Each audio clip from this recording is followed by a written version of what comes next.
शिष्य नदी पे स्नान करने गए और नदी पे स्नान करके भोजन करने जाते हैं, उससे पहले उन सब की तबीयत बिगड़ गई और उनकी तबीयत भयंकर ढंग से बिगड़ गई और उनकी तबीयत ऐसी बिगड़ गई कि हजार हजार शिष्यों ने दुर्वासा मुनि को कहा कि हम कहाँ आकर फंस गए जंगल में, हमें भोजन नहीं करना, हम सबकी तबीयत बिगड़ गई है। भगवान कृष्ण ने कहा युधिष्ठिर को जाओ बुला लाओ, भोजन की तैयारी हो गई। युधिष्ठिर गए दुर्वासा मुनि को बुलाने, गुरुदेव भोजन में चलिए। गुरुदेव ने कहा कि बड़ी गलती हो गई, हम तो दुर्योधन के ट्रैप में फंस गए, उसकी बातों में आ गए, तुम्हारी परीक्षा लेने चले आए। तुम तो भगवान के परम भक्त हो और भगवान के परम भक्त का कोई कुछ बिगाड़ नहीं सकता है, भगवान स्वयं उसकी रक्षा करते हैं। आज भगवान ने पांडवों के प्राणों को बचाया है। आज भगवान के परम भक्त पांडवों के प्राणों को भगवान ने बचा लिया, यूं 1 मिनट में। एक और कथा आती है, महाभारत का युद्ध चल रहा था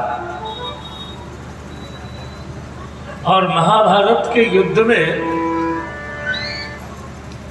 पितामह भीष्म ने संकल्प लिया था। क्या संकल्प लिया था? पितामह भीष्म ने संकल्प लिया था कि मैं द्रौपदी को विधवा बना दूंगा, मैं द्रौपदी को विधवा बना दूंगा, अर्थात 5 पांडव को मैं मार डालूंगा। ध्यान रखिएगा, पितामह भीष्म की अगर प्रतिज्ञा हो तो उस प्रतिज्ञा को कोई टाल नहीं सकता है। वो प्रतिज्ञा पूरी ही होगी, किसी भी सूरत में उस प्रतिज्ञा को पितामह भीष्म पूर्ण ही करेंगे। अब ऐसी भयानक भीष्म प्रतिज्ञा और पितामह भीष्म ने प्रतिज्ञा ले ली, किसी भी सूरत में मैं द्रौपदी को विधवा बनाऊंगा। द्रौपदी को विधवा बनाने का संकल्प कर लिया। द्रौपदी रोते रोते पहुंची भगवान कृष्ण के पास। 5 पांडव भगवान के पास पहुंचे कि अब आज की रात तो अंतिम रात है, यही रात अंतिम, यही रात बाकी।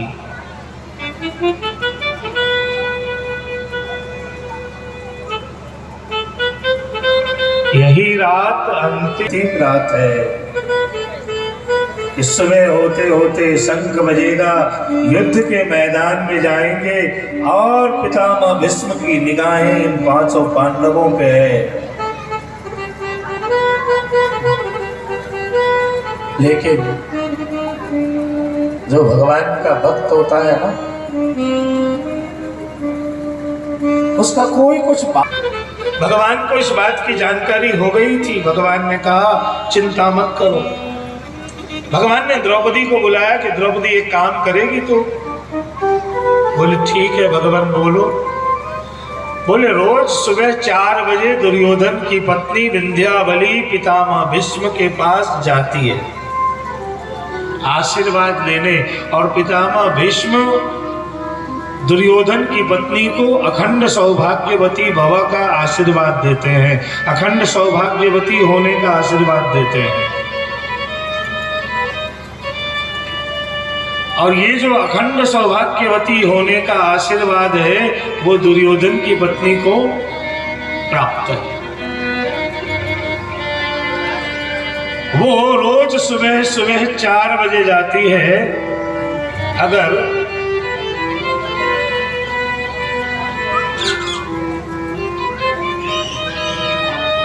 तुम सुबह सुबह 3 बजे पितामह भीष्म के पास पहुंच जाओ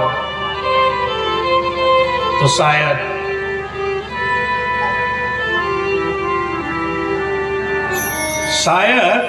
अगर सुबह सुबह 3 बजे पहुंच जाओ तो शायद पांडवों के प्राण बच जाए। बात हो गई। रात्रि को बिल्कुल 2:30 बजे द्रौपदी सोकर उठ गई। रात भर आंखों में नींद नहीं है, बेचैनी है। इतनी बेचैनी,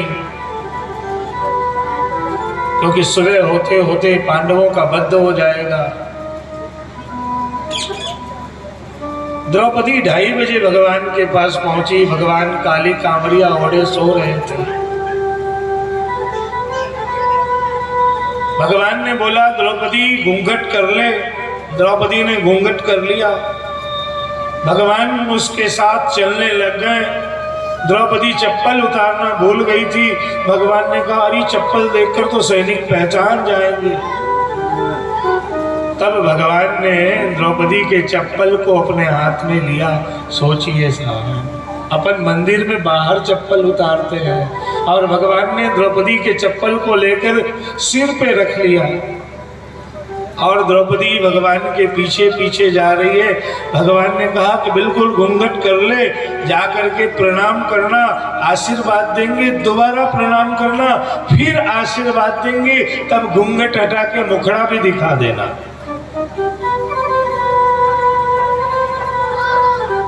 आज भगवान के ट्रैप में फंसने वाले हैं पितामह भीष्म। आज भगवान ने जाल बिछा दी है बराबर से। रात के 3 बजे मध्य रात्रि के ब्रह्म मुहूर्त में द्रौपदी के चप्पल को मस्तक पे लिए मेरे गोविंद द्रौपदी के साथ पितामह भीष्म की कुटिया पे पहुंचे। 3 बजे के समय में आसन पे बैठ करके भगवान का नाम ले रहे थे। द्रौपदी चुपचाप घूंघट करके पहुंची और जाकर प्रणाम किया। जैसे ही प्रणाम किया पितामह बोले बिटिया आज 1 घंटे पहले आ गई, अखंड सौभाग्यवती बाबा। दोबारा दंडवत किया, बोला अखंड सौभाग्यवती बाबा। जैसे ही बोला घूंघट हटा करके और प्रणाम करके बैठ गई। जैसे ही बैठी तो लगा कि दुनिया को ठगने वाले को आज किसी ने ठग लिया।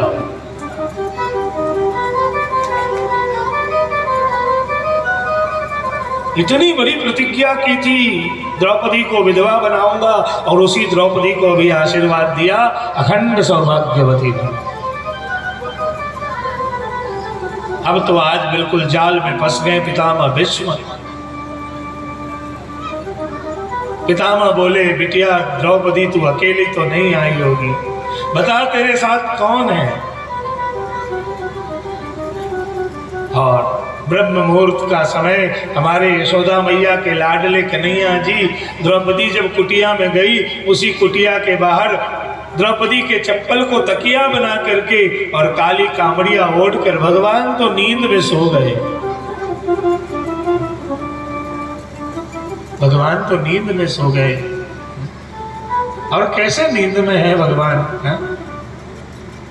पितामह भीष्म पहुंचे और बहुत हौले से काली कांवरिया को उठाया, और जैसे ही काली कांवरिया को उठाया तब भगवान के दर्शन किए हैं। भगवान के दर्शन कैसे हो रहे हैं? ओ तेरी मंद मंद